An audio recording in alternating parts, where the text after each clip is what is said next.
Once upon a time, in a far-off land, there was a kingdom ruled by a kind and just king. However, the kingdom had a problem. Every year, a giant dragon would come and demand a sacrifice of the kingdom's finest sheep. If the sheep were not provided, the dragon would burn down the entire kingdom.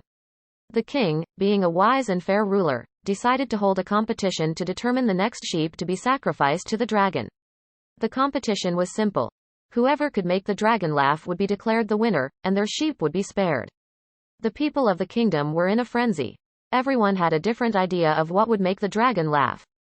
Some said it would be a clever joke, others said it would be a funny dance, and still others said it would be a silly song. The day of the competition arrived, and the dragon landed in the kingdom's central square. The king announced that the competition would begin and the people cheered. The first person to step forward was a jester, who told the dragon a series of jokes. But the dragon just stared at him blankly, not even cracking a smile. Next, a group of dancers performed a comedic routine, but the dragon just rolled its eyes. Finally, a sheepherder stepped forward, carrying a single sheep. He approached the dragon and said, "Your Majesty, I bring you this fine sheep as a gift. I heard that you have a bit of a weight problem, and I thought this sheep would help you shed a few pounds." The dragon burst out laughing so hard that it had to fly away to catch its breath. The sheepherder was declared the winner, and his sheep was spared. From that day on, the dragon never came back to the kingdom.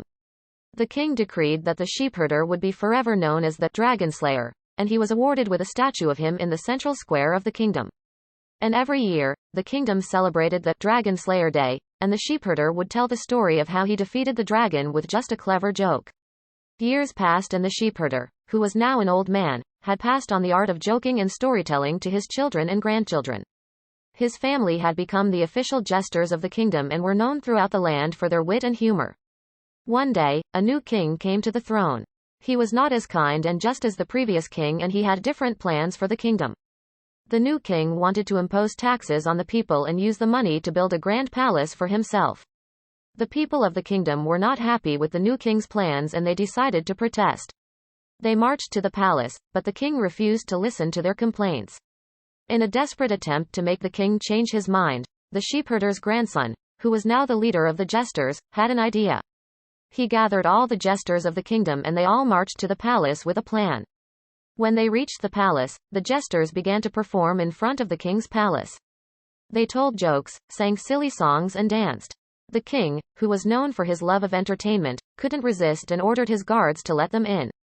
Once inside the palace, the jesters performed for the king, who was laughing so hard he could hardly breathe.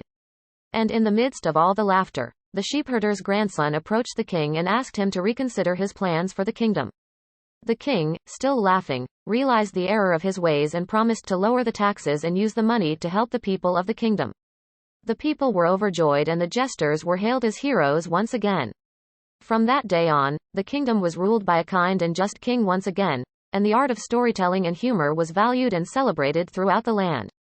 And the sheepherder's family continued to be the official jesters of the kingdom, ensuring that the king and the people never forget the power of laughter. But the story doesn't end there. The dragon, who had not been seen or heard from in many years, suddenly appeared again in the kingdom. The people were terrified and they immediately turned to the king for help. The king, remembering the story of the sheepherder and the power of laughter, had an idea. He summoned the jesters of the kingdom and asked them to come up with a plan to make the dragon laugh once again. The jesters, led by the sheepherder's grandson, put their heads together and came up with a plan. They worked day and night to create a comedy routine that they were sure would make the dragon laugh. The day of the dragon's arrival, the jesters were ready. They put on a grand performance in front of the dragon, using all the tricks and techniques they had learned from the sheepherder's family. To everyone's surprise, the dragon burst out laughing once again, just like it did many years ago. The dragon laughed so hard that it couldn't breathe and it had to fly away to catch its breath. The dragon never came back to the kingdom again, and the people of the kingdom celebrated once again. The king declared that the jesters were the true dragon slayers and he ordered for a statue of the jesters to be built in the central square of the kingdom. And from that day on, the kingdom was at peace, and the people lived happily ever after, knowing that laughter truly is the best medicine and that the power of humor can overcome even the most terrifying of foes.